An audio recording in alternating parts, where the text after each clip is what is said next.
Alfa Romeo for many years had been a back-of-the-midfield team, and scoring points was good for them, and in 2021 they would finish 9th in the constructors' standings. With the brand new regulations that are set to come in, and a new driving lineup of Zhou and Bottas, they hoped that they could climb into the midfield once again. Could they do it? Well, yes they could, as in Bahrain they had a top-of-the-midfield car that allowed them to show their pace, especially with the rapid Ferrari power unit. In Bahrain, the team would pick up 8 points from Bottas in P6, and 1 point from Zhou, who finished in P10 on his debut race. What a phenomenal start from the team. On to Saudi Arabia. It was a polar opposite weekend with Bottas having to retire from the race due to an engine issue, and Zhou was unable to get any points in P11, but still positive signs. Australia was much better with Bottas getting a P8 after a solid drive once again, and Zhou was just outside the points in P11 after just missing out on overtaking Albon on the final lap once he made his pit stop. Imola was once again great for Alfa Romeo, as Bottas would once again show his class and finish in P5, whilst rookie Zhou really struggled and was not able to get into the points for the 3rd race in a row. But of course he's a rookie, so needs time to settle in. Miami was next on the calendar, and Bottas would show his class and put his car into P7, but Zhou would have an issue which many had to retire.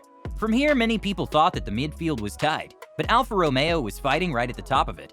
Spain was when most teams would bring their first set of massive upgrades, so the pack kinda shuffled from here on in. Bottas would once again take home another steady P7 for the team, but for the 2nd race in a row, Zhou would have a DNF and not be able to show his talent due to how unreliable the Alfa Romeo was this season. Monaco would come next and Bottas would take 2 points away for the team, while Zhou nearly hit the barriers, but was lucky to keep it out of the walls. However, he did not have the pace to overtake, and we know for Monaco, qualifying is more important than the race itself. In Baku, it would be even more disappointing for Zhou, as the Ferrari power unit would fail again, and Bottas would finish in P11, meaning they would not score points for the first time this season. Maybe the Ferrari power unit had the speed, but it was very unreliable in hurting the team. Finally in Canada, Zhou would have some luck, and be in the points finishing P8 just behind Bottas, who was ahead in P7, so back to good form going into the final races, before the summer break. If you watched the 2022 season, you know that Zhou was involved in a horrific crash on lap 1 of the British Grand Prix, meaning he would retire, but it was more important he would walk away fine. The misery would not end there, as Bottas would DNF on lap 20, and their first double DNF of the season. Ouch! Austria was the next, and it was another race to forget for Alfa Romeo, who would not finish the race, which is good, but outside the points as other cars around them improved with more and more upgrades. To round off the first half of the season in France, it was the 3rd race in a row where the team would score no points, and they would hope to bounce back soon, as teams like Aston Martin were improving. Just before the summer break in Hungary, Alfa Romeo would again score 0 points, with Bottas having another DNF. We've lost count now, and Zhou once again just did not have the pace in the car to get into the top 10 once again. After the summer break, it would not get any better for Bottas, as he would have another DNF, but this time due to a scrap with Latifi, and guess what? Zhou was outside the points once again for the team, who had not scored points since Canada. In the Netherlands, yet another DNF for Bottas and a pointless race for Zhou.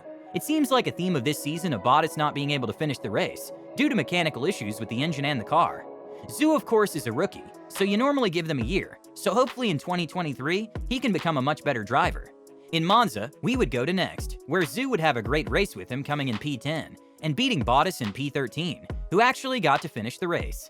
This is still a big drop in performance from early in the season, but they did not really develop their car just like others did. Off to the streets of Singapore, where again no points were scored with Zhou being taken out by Latifi early on in the race, and Bottas just missed out on points in P11. It's honestly quite odd to see how bad Alfa Romeo had gotten as the season went on. It was almost like they did not develop anything on their car, and kept the Bahrain spec throughout as everyone improved. Japan was another race in the second half of the season, where the team would not score any points. You have to think, is the team putting all their focus onto 2023's car, or have they just not got the budget to pay for the development? In the United States GP, where Bottas had another DNF, but this time due to his own fault, and binning the car into the gravel, Zhou would finish in P12, and yet again would take no points home for the team, but he had his contract extended, so he'll be back in 2023. Mexico, however, would be much better for the team, where Bottas would go home and take a crucial point as Aston Martin was on their tail, as they fought for P6 in the standings. Zhou would not score points once again. Brazil would be back-to-back points for the team, but even better as Bottas would cross the line in P9 to take 2 more points for the team, and Zhou just finished outside the points. Going into the final race, it was super close between Alfa Romeo and Aston Martin for P6, and was a crucial race, as for these smaller teams, any prize money would help. In Abu Dhabi, the team did not have the pace all weekend, so they knew they just had to rely on Aston Martin not scoring enough points. They had to defend against both Stroll and Vettel to make sure they did not get a high finishing position. Aston Martin would only score 5 points when they need 6 to make sure they won the battle for P6. Due to both teams being on the exact same number of points, it went down to which team had a higher finish. And of course, Alfa Romeo and Bahrain had that P5 was the deciding factor. Looking back at the season, it's fair to say that the car just got worse and worse as the season went on. They were probably top of the midfield at the start of the season, and by the end they were near the back. But to go from P9 in 2021 to P6 in 2022, it is a much needed improvement, and they can continue to build until that Audi partnership comes. Is this season a success for Alfa Romeo, and will they be better in 2023? Let us know below in the comments. Thank you so much for watching this video, and make sure to like and subscribe.